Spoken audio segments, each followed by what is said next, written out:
Again, my name is Greg Jane. I'm the editorial page editor. The Columbian is pleased to welcome candidates for 49th District Legislative District, position number 2, representative. And once again, we'll have the candidates go ahead and introduce yourselves and take maybe 1 minute, explain why you are running for this position. And we'll start with Monica.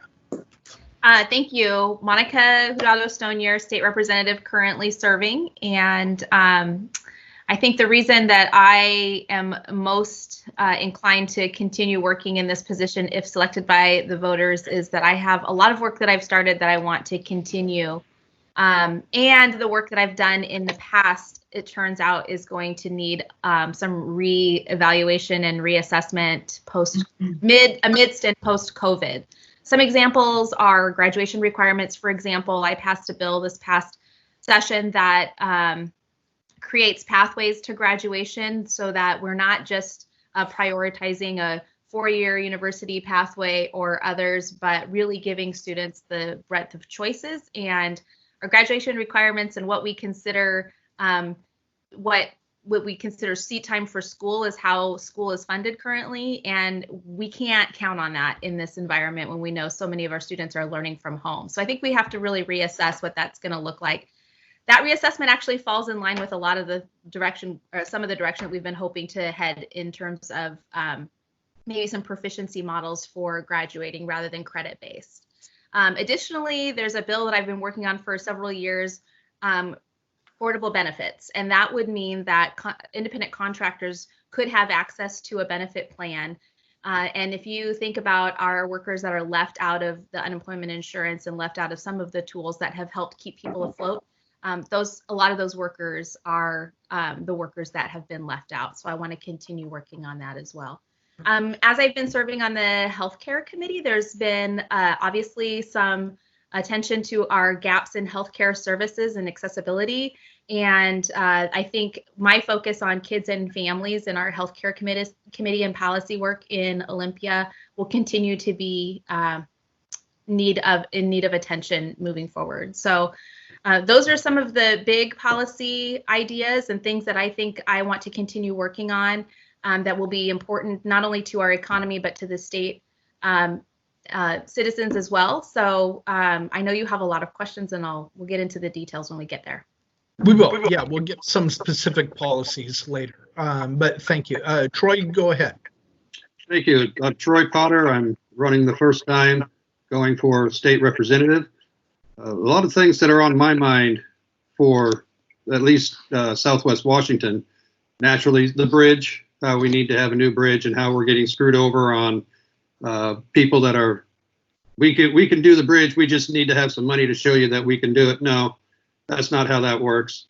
The healthcare, as Ms. Stonier had stated, recently with this pandemic that's here, a lot of people lost their jobs, which lost their healthcare.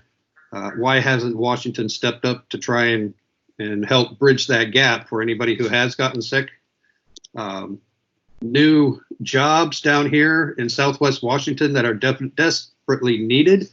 I'm one of those unfortunate that have to cross the bridge to get something more decent in wages, but I'm paying Oregon taxes. I don't get no representation there. So I need more jobs over here in Washington to where livable jobs with livable incomes here, along with Second Amendment rights that are supposedly being infringed on, which I don't see that they are being infringed on. These are just some of the things that I personally would like to see Washington get better with. Education, as Ms. Stonier had stated also. I have had, children that have graduated from city schools here, and they've done fantastic afterwards, and we just want to keep that going. Like I say, those are just some of the things that I would like to bring up in Olympia for us to continue with. Great, thank you. And Park, go ahead and introduce yourself. Thank you, Greg. My name is Park Llafet, and I've lived here in the community for over 20 some years. I began this pathway to, I believe, public service about 20 some years ago, first volunteering as a chair for my Vancouver Heights Neighborhood Association, serving in my children's school as the first dad, as the PTA president, going on to the Evergreen School District Foundation Board, the fundraising arm for the district, and working also with the Vancouver Symphony Orchestra. These different nonprofits have allowed me to be able to see how our groups of people are working, whether it's the low-income child at the school district, from a larger perspective, how the district, how our city is working, how Vancouver is working. We in Vancouver must not live in the shadows of Seattle. Therefore, we also are not just a bedroom community of Portland, and I will strive to make sure that Vancouver becomes an independent, a regional powerhouse in the area. I also believe that we're going to be dealing with COVID, and I believe that we need a safe, but we need to get people working. We need to get our state back on track. Our budget is, we are facing an $8.8 to $10 billion deficit, and we need to start figuring out how we're going to deal with that now. I would like to look forward to the conversation this morning, and thank you folks for inviting me. Great. Thanks again to all of you for joining us. Let's start out with the pandemic and the impact on the budget. How should the legislature respond? And first of all, should there or should there not be a special session? And we'll start with Monica. Thank you. Yeah, I think we should have been headed back for a special session as soon as we had the revenue forecast to give us a better idea of what it is we were looking at in terms of a deficit. So you disagree with the governor on that? I think we should have a plan to go back for a special session as soon as we can. The longer we wait, the greater the impact it's going to have on the budget over time. I would have liked to see us come to an agreement early enough to make some adjustments there. There are some who have been calling for a special session since we left, and I think that was ill-advised. If you don't have a revenue forecast dollar amount to kind of shoot for and come to some agreement and plan a revenue package for, or plan cuts that you would need to make to the budget, then it makes no sense to me to go back before you have good information. But as I said, there's a balance there. There's a tipping point, and I think we're a little bit past that. I would have liked to go back before now. I'm hopeful that when we do get back, we'll have some good plans for that. But unfortunately, I think the impact that the COVID pandemic is having on our economy right now is going to be long past where we could have made some adjustments that would make a difference. Sure. Troy, do you think there should be a special session? I do, as a matter of fact, and I'm along the same lines as Ms. Stonier there. As long as you have all the numbers that are needed, the longer you wait, the worse everything's going to be. Mm-hmm. So the sooner we could have nipped everything in the bud, we could have been flourishing instead. So would do you think would we need to cut expenses or raise additional revenue? How would you approach it? I would do a 50-50, depending on where we're pulling the extra money from. If we could cut expenses, it's always great. I mean, it's just like a regular house. You have to cut your expenses someplace. And if you have to grab a second job to bring your revenue up. Unfortunately, we can't do that with the state. State can't just go out and get a second job. Mm-hmm. So we just need to find the proper places to pull more revenue and the proper places to make our cuts. And what would you recommend? What is the proper place to pull more revenue? Well, we went ahead and passed the initiative for the $30 car tags. Mm-hmm. All right, we're still doing it year by year. Do it as a 2-year stint, so it's $60 every 2 years. People are going to be buying cars every day. So that's going to be a constant extra little flow of revenue coming in because you're doing it 2 years instead of one, mm-hmm. if that makes sense to you. So, Park, what do you think? How should they approach the budget?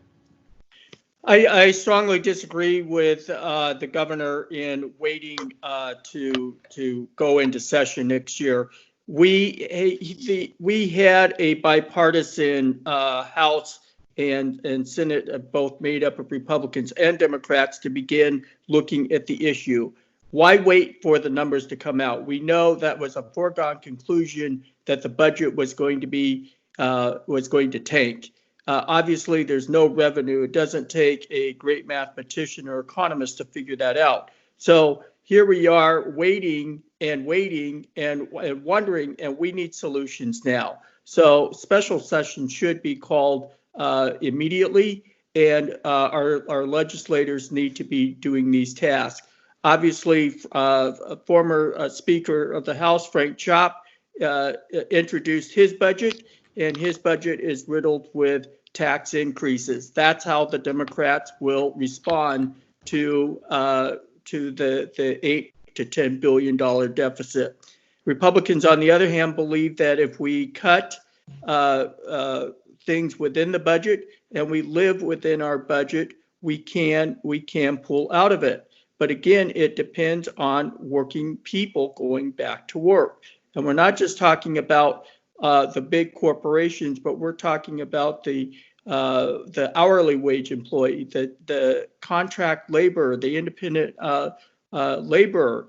All of these folks need to be back to work, because then they're putting money back into the system, payroll taxes, what have you. So my strong feeling is we need to be back to work, and we need to be dealing with this budget issue now rather than later. Now, and you say you would focus on cutting expenses. Where? What kind of things would you cut? For example, we have in our transportation budget, we have our school buses are in that transportation. So my question is, where is the savings that are not being seen? Will that be examined? So you have fuel, you have maintenance, you have personnel. There are going to have to be cuts to services. Unfortunately, there is not going to be an easy. This is not an easy pill. Obviously, you always have to be willing to look at cutting personnel. And that may come across the board everywhere from education to state workers. And so everything has to be looked at. Nothing can be looked at. These budget cuts cannot be looked at from just a partisan view. When you mentioned cutting services, do you have anything specific in mind? I think that, again, you have to go back to your legislators, and they are going to have to wrestle with what those services are. Is it, again, nobody wants to cut health and social services. Nobody wants to cut services to a child. Nobody wants to cut services to the elderly. But in everything, everything's going to have to take a little bit of a cut. It has to be fair, and it has to be equitable. So not one slice of the pie should receive a cut more than another. Thank you. Craig, did you have anything? Yeah, what about defunding the police and and specifically the Washington State Patrol and criminal justice? Would any of the three candidates support that?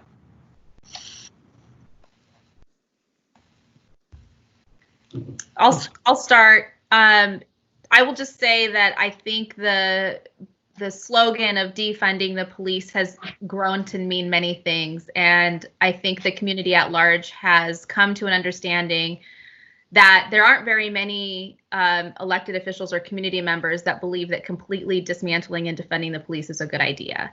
When we hear that slogan, I think it means something different. I think the models we've seen where funding to partner along social services so that people who are experts in dealing with the calls that come in are the ones who are responding rather than law enforcement. We've heard over and over that law enforcement has struggled with serving the community in all the ways that it has grown to be expected to do so, whether it's handling in a consulting manner domestic violence cases, whether it's dealing with behavioral health challenges, whether it is working with our homeless community.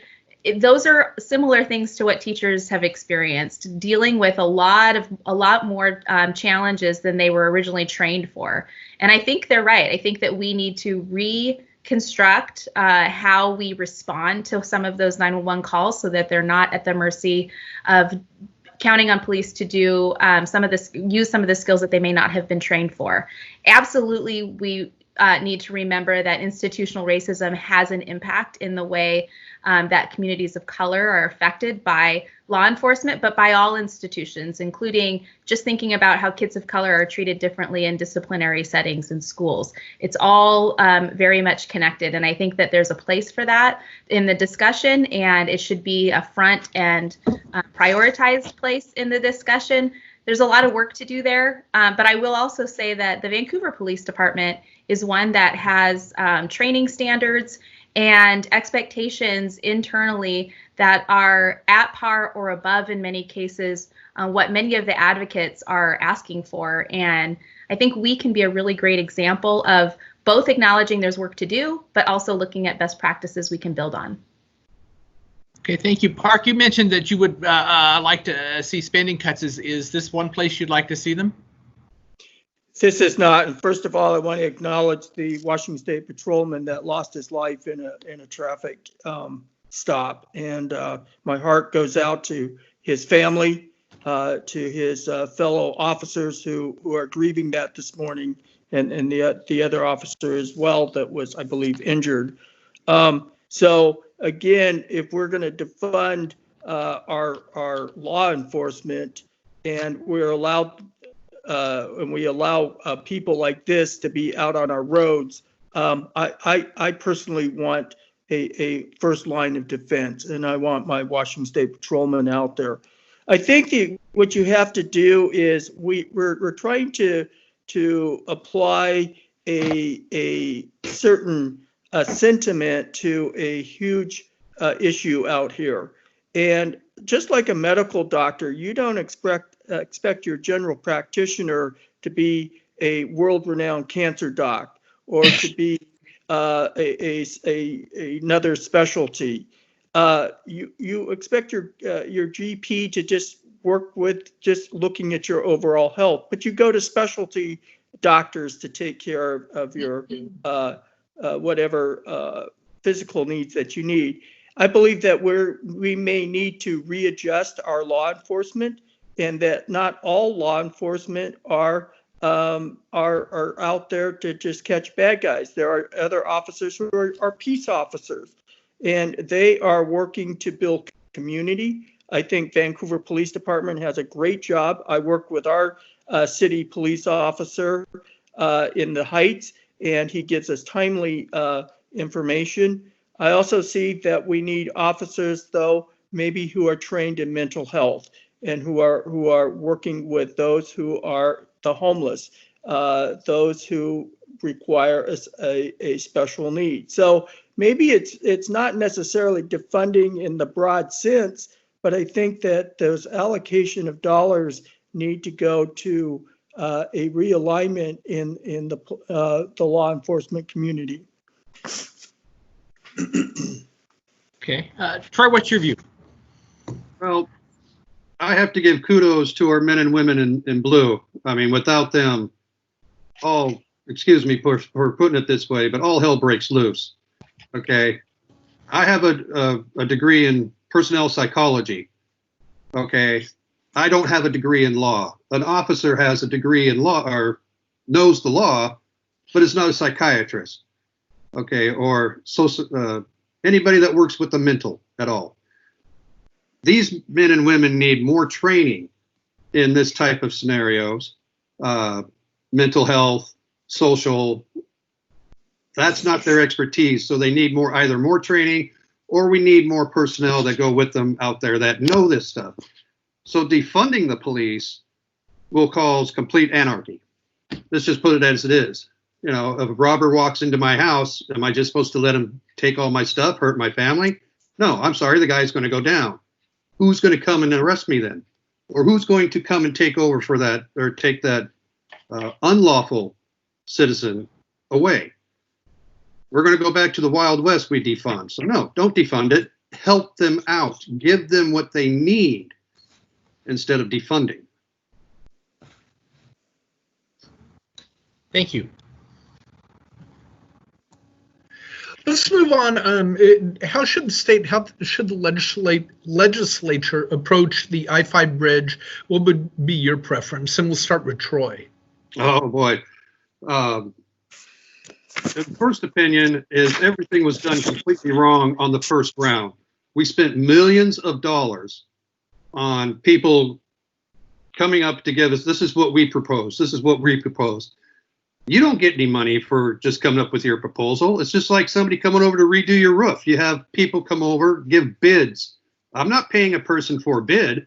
You come over, give me bids, show me what you can do, then we'll talk, instead of just wasting all the money that's already been there. No to the toll booths, because Oregon will sit there and go, it's our money now, not yours. No, there has to be a better way. We need to also include the federals on this, because it's a federal highway going through all types of states, going from Alaska all the way down to Argentina. It is needed. Major thoroughfare. All right, this is international trucking that we use it for. We use it for everything. The federal dollars have to come into play also. We need to get them involved. And so if those dollars don't come into play, then what's the alternative? We may need to do, we also have to talk with Oregon, see what their plan is other than a toll booth. Washington and Oregon have to sit there and figure out between the two of us how we're going to do it. What is the best way without a toll booth, without raising all the taxes all over the place, to find out how to do this. We could actually even put a couple cent extra on gas, both sides, Washington and Oregon. That's going to bring up revenue right there just for the bridge. And then once that bridge is completed, that tax disappears. Park, what are your thoughts on the bridge? Well, I obviously believe that we need to replace the current I-5 bridge since it is dated from an earthquake standpoint. It doesn't meet those requirements and regulations. So we need to replace that bridge. Secondly, I am not opposed to looking at an alternative for a third bridge. I'm not entirely convinced that it is the obvious choice that people think that the third bridge is, and that's further down toward Gresham, 192nd, that region. The bulk of traffic is actually coming out of Beaverton. That's the logical place. That's where production, Intel, all of manufacturing, the bulk of manufacturing coming out of I-5 coming out of Beaverton, Hillsborough, Forest Grove, down to 26 to I-5. So it may be logical. A third bridge over I-5? I'm sorry? Would you prefer a third bridge before replacing I-5? No, I would start with the, yes. Okay. That's the path to least resistance, as they say, But I'm not opposed to a third bridge alternative. I know that the TriMet train is no longer a viable option, partly because there are no federal dollars to fund that. B, the trains with laying down new tracks versus a bus that you simply redirect the route or create a new route or change the timetable is much more cost efficient. I do believe that CTRAN and TriMet must remain two separate entities. And I would agree that we cannot have tolling on the I-5 bridge to pay for it. Then how would you pay for it? Well, it's if you look at the amount of dollars that have already been spent on the CRC studies and just to come up empty would have been a big dent. Obviously, there's federal dollars that will be available. It will be interesting to see if President Trump would and his team would develop an infrastructure system for the United States.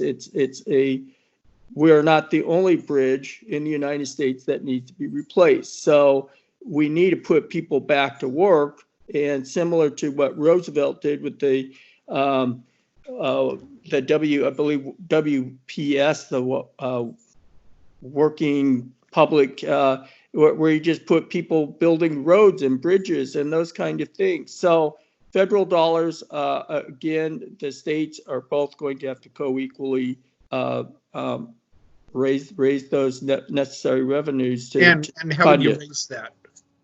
I'm sorry? How would you raise that? How would I base it? How would you raise those funds? Well, From you're going to have to, taxpayers. obviously, you're going to have to do it with tax, but I don't think that you're going to get, the constituents of the 49th are not going to want to be told, just to again, and those dollars to go to the Oregon side. And we have not seen any of our Washington legislators advocate for tolling. Jamie Herrera Butler has absolutely said no way to tolling, as well as many of our other legislators in Southwest Washington. Okay, thanks. Monica, Welcome. your thoughts on the bridge? Sure. I think we need to first see what leftover data and study information would be helpful from the past process. As time moves on, that becomes less and less relevant, but it can give us an indication of trends. So if it's still true that a lot of traffic on and off I-5 happens within a 5-mile range right along that bridge, and that trend doesn't show to change, then I think we can make the commitment to that corridor and recognize that other bottleneck or traffic areas in Oregon are less of a concern than that immediately affecting our constituents in the 49th.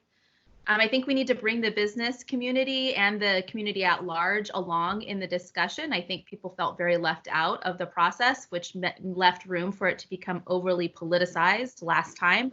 For example, I think even discussion of the third bridge is a politicized approach.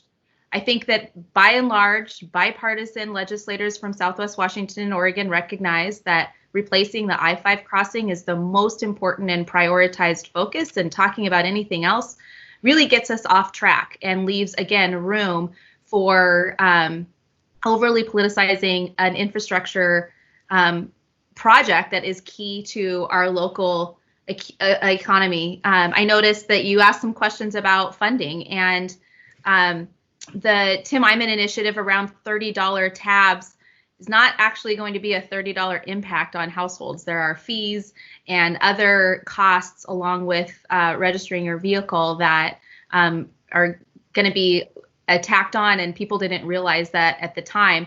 Bipartisan elected officials from this region came together before that was passed by the voters to say, I don't think people get that this is blowing a huge hole in our transportation package, moving some of our priority projects out of reach. And they also recognize that in order to cover the gap there financially, we were going to have to look at other revenue options. And I think that's a responsible approach. Not only is it one that Republicans and Democrats agreed on, but it's what penciled out. And we're going to have to take a strong stance on what we're going to need to do in order to deliver a bridge to the community.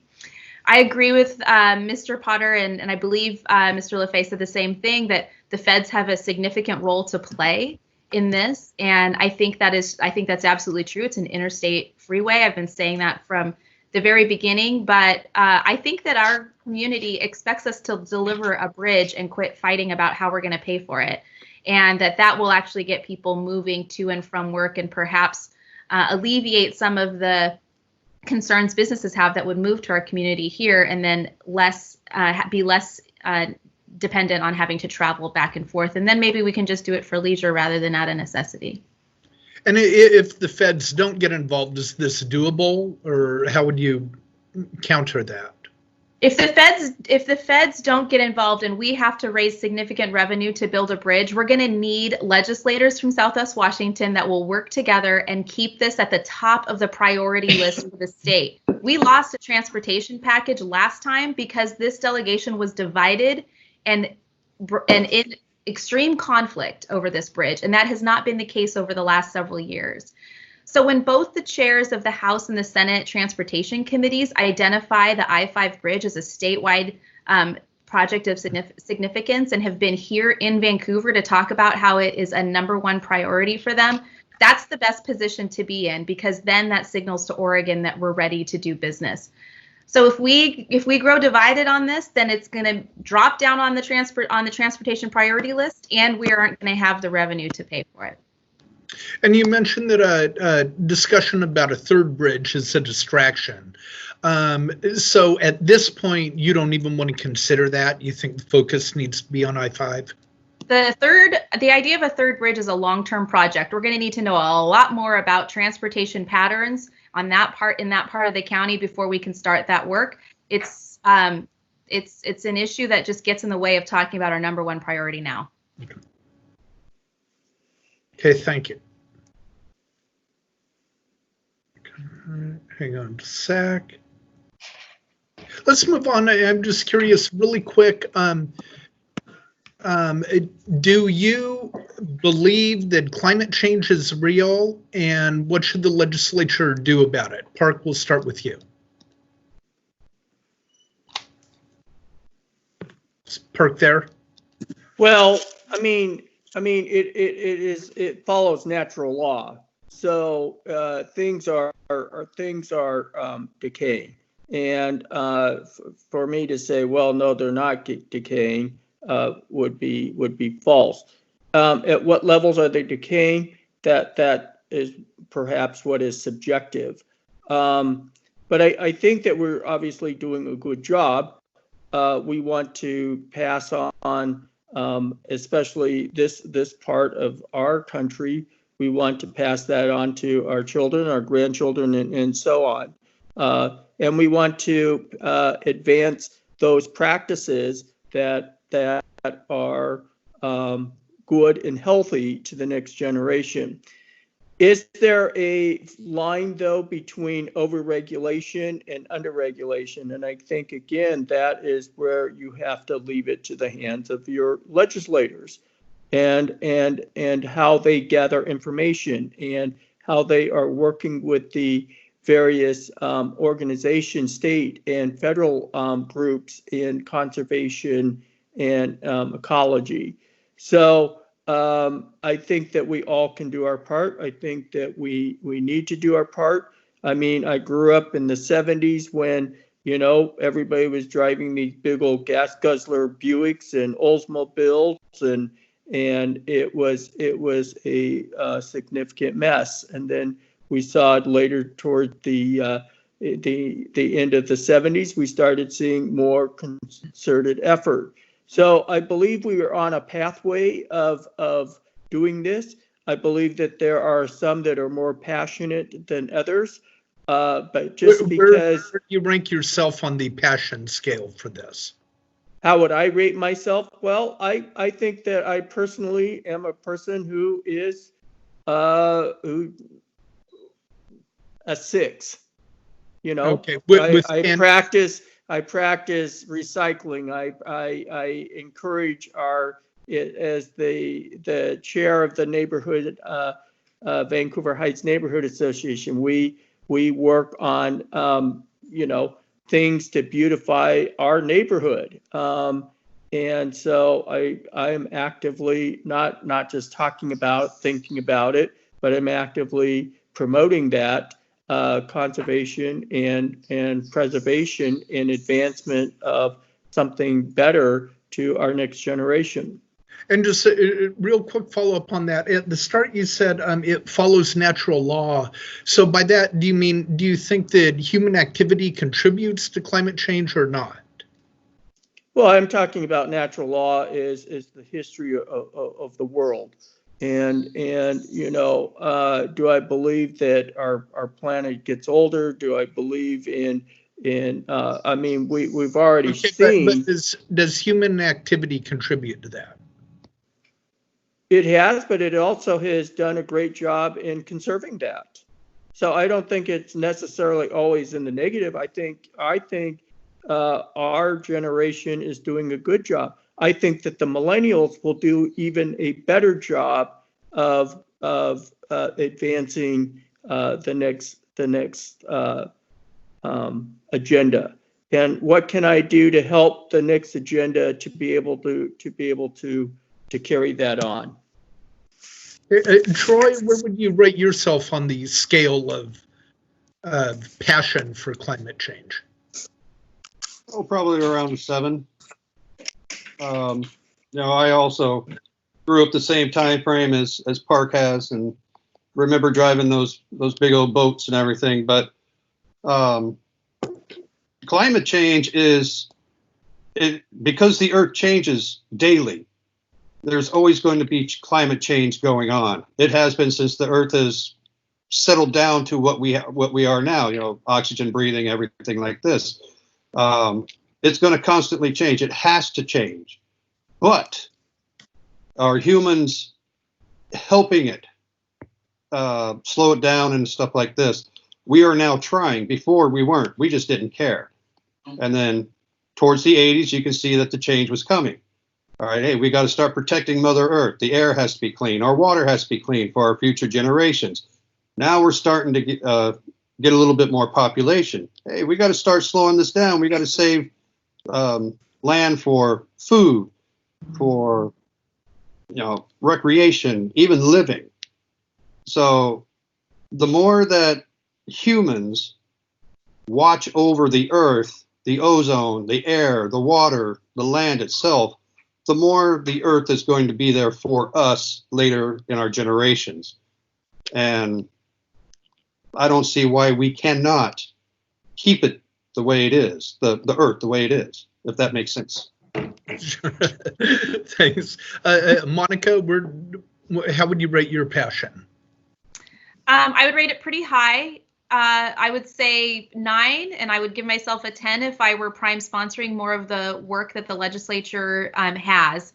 I have a little bit different of a background, but I'm absolutely a co-sponsor and a supporter and an advocate for many of the climate priority bills that we've had in the legislature. I think Washington State leads on this issue. I think others look to us for direction, and it's important to advocate and support that work. I think that it's true that the Earth changes, but to not accept and take full responsibility for the impact that we as humans and with our industrial environments and our choices have on the climate, it would be a failure on my part as an elected official to not take that into consideration in the work that I'm doing. I think that one of the indications that I think this is going to continue to be one of the most important issues that we face is when we think about how the younger generations, including my 15-year-old daughter, who is a regular reminder to me and everybody else that they are the ones who will be inheriting the challenge economically and environmentally that is left behind. And so I feel indebted to them to ensure that everything we're doing on the leading end of this issue is as strong as it can be. I understand the challenges that presents when it comes to some of the regulations that businesses would have to adjust to, but I think we can work together to find the solution. I don't run into many people that want to throw environmental regulations right out the window and do whatever they want without taking that responsibility into consideration. So I think we're at a point in time now where we know we have to work together on this issue. I remember a quote from the chair of the House Environmental Committee, Joe Fitzgibbon, acknowledging that climate change is one of the existential crises that we face in our state legislature and as a nation and as a globe, as a world, as a planet. So I think we all have a responsibility to respond. And anytime we slow that down, we need to be thinking about the impact that'll have. Great, thank you. Hey, I'm curious, Troy, you're running as an independent? Correct. Which party would you caucus with? Actually, I would have to listen to either side to hear what it is that they have to say and then make my choice. That's the whole point of being an independent. I go for what I believe is. You mean depending on the particular issue, you might. Okay. Correct. Right. Troy, also, have you run for office before? No, I have not.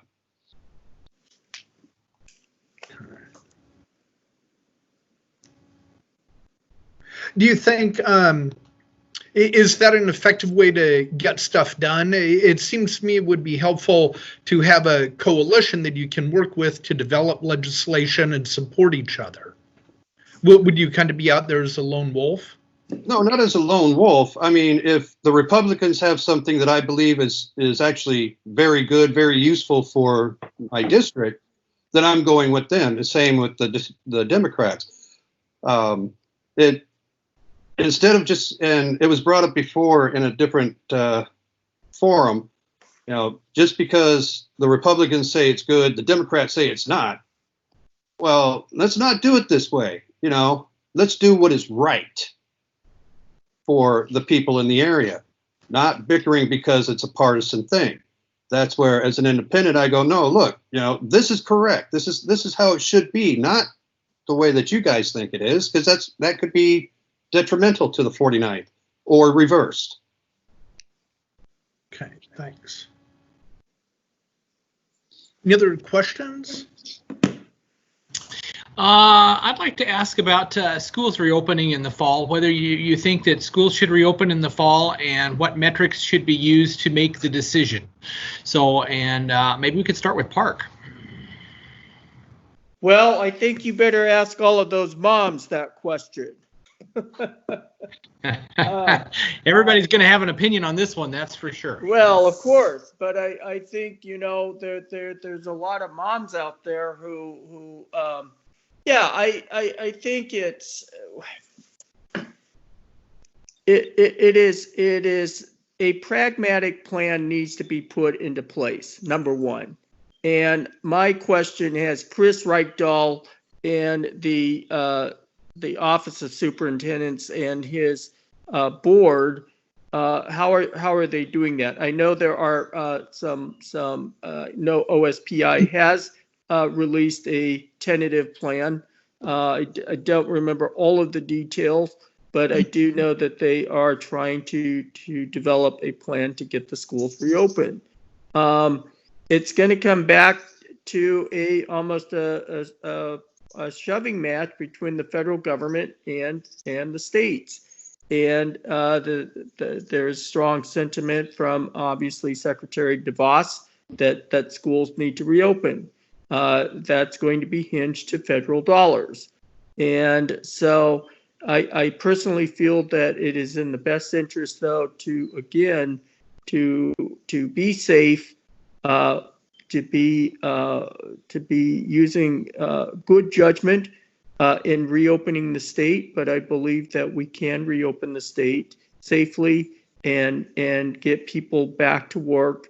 This again is not only for students, but it's for the thousands of employees. We have a little over 3,000 employees in Evergreen. We have a little over 3,000 employees in Vancouver, and that's a lot of families that are represented in Southwest Washington. So those people need to be back to work. It goes back to the economy question. We're facing a deficit, and we're not going to be able to begin to meet that deficit if we have people quarantined at home. So it is good for our community, both for our teachers, our paralegals, our paraeducators, and our students and their families. So if school was to start next week or the week after, you would see Washington being able to reopen for in-person instruction. What do you mean by next week? If you were to make the decision now and school was to start soon, so you would open the schools for in-person instruction? No, the timetable is the fall. So let's deal with the fall. Again, I don't think that Reichdahl and his group have a concrete, surefire way of opening the school, and I think we should give them the opportune amount of time to be able to run through their various models and say, okay, this is how we feel is the best and the most safe way of doing it. So why would you open school next week? I'm saying the timetable is in the fall, and that's when I would like to see schools reopen. Okay. So Troy, what's your thoughts? Well, it's ironic. My wife is a preschool teacher, and when we first shut everything down, they actually did Zoom classes, and which they were actually very good. All the kids were involved. You had different teachers that were involved with it also. But opening the schools, and I'll just use your hypothetical of next week, as you had brought up. No, too early. And these are the people that they may not be completely infected themselves, the children, but they would be the ones that could spread this so much faster because they're in groups. I believe opening the schools next year for face-to-face is more safe. Just if we can just go with what science is showing us to do the openings, great. They're the ones that are putting their necks on the line saying, yeah, we're ready to open back up. We believe everything is good. Then make our decisions. But for this rest of this year, no. To the end, at least till the end of the year, let it stay online like we had when we closed. Everybody was online. Everybody still did great. I felt sorry for those that could not walk when they were graduating. I really do. And I would love to kick my daughter back over to Pullman so she can finish out her senior year in college. But I've also told her I'd prefer she stayed here and did it on her computer because I want to make sure that you're able to walk when that time has come. When you say next year would be more realistic, do you mean in January or after an entire school year? No, January. Let's reevaluate in January. And if everything looks good, then let's go for it. But if it doesn't, we still have the next school year that we can open up. I'm just looking at the safety of not only our kids, but what they can bring home. Sure. I've got elderly parents myself in their 70s. I want them to stick around for a little bit longer, not because my child brought the virus just by accident, not even knowing that she had it. Sure. Monica, I'll bet you have some ideas about this. Thank you. First, I think reaching out to family members is the right thing to do.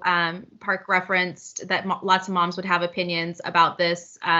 When I am gone serving in the legislature, it's dad you ask around here about how decisions are impacting day-to-day operations of the household. But I would also just point to the fact that many of our kids right now are being raised by grandparents, other family members.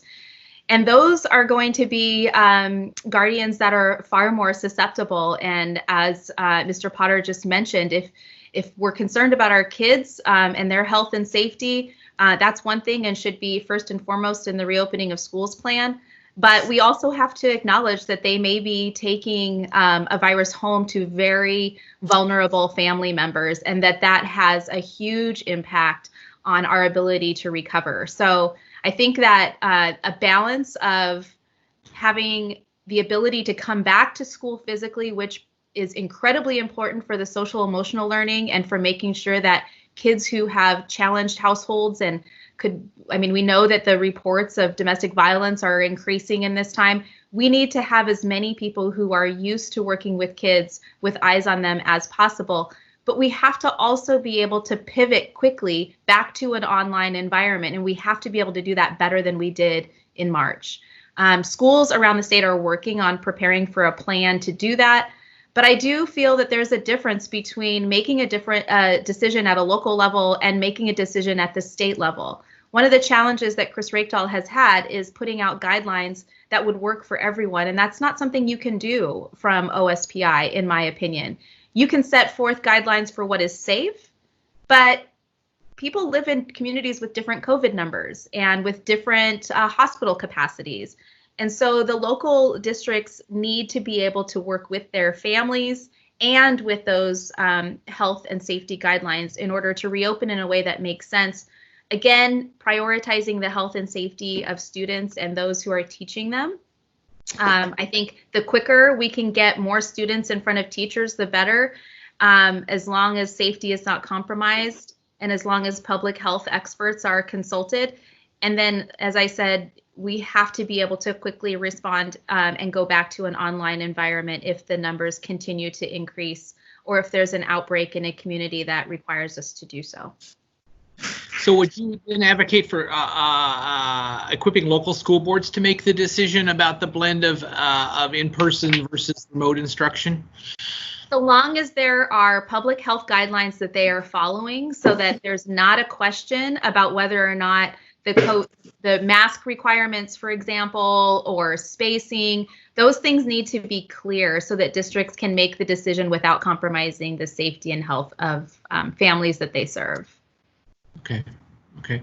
So what's going on in the Bethel School District and what's going on in the Deer Park School District could be two different things, you're saying? Absolutely. Okay. Great, thank you. Any other questions? Anybody? Let's move on though.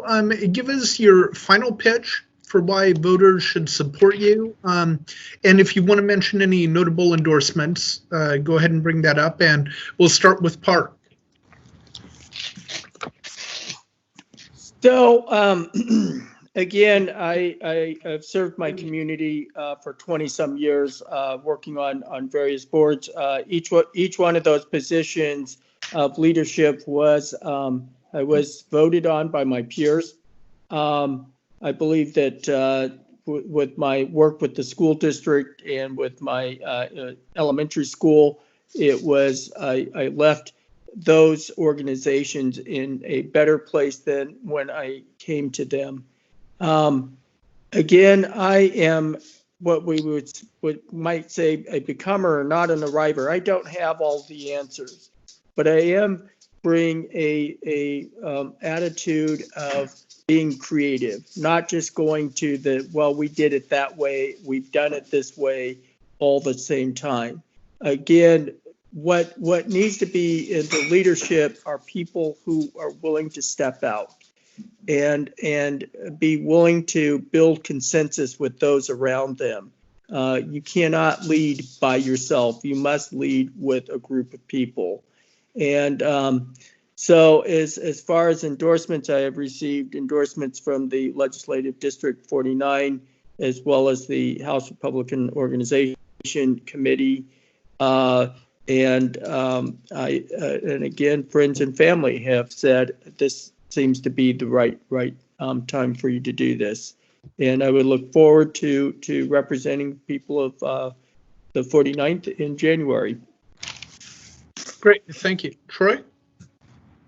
Well, the reason I believe that I'd be one of the best to do this is I'm out in the area a lot. I'm a former coach for boys and girls different soccer teams. I used to referee basketball games for boys and girls, and I've talked with numerous parents, and numerous times things would come up. So what would you think about doing this? What would you think about this type of scenario within the state? And after hearing all this, it's like, the only way I can do anything about it would be getting into the legislative. And that's why I'm doing this now. We've had legislators that have been there quite a bit of time. They're getting too used to their seat. No offense, Ms. Stonier. Let's get some new ideas in there, different perspectives, different visions. See what we can do to make Southwest Washington even better. Thank you.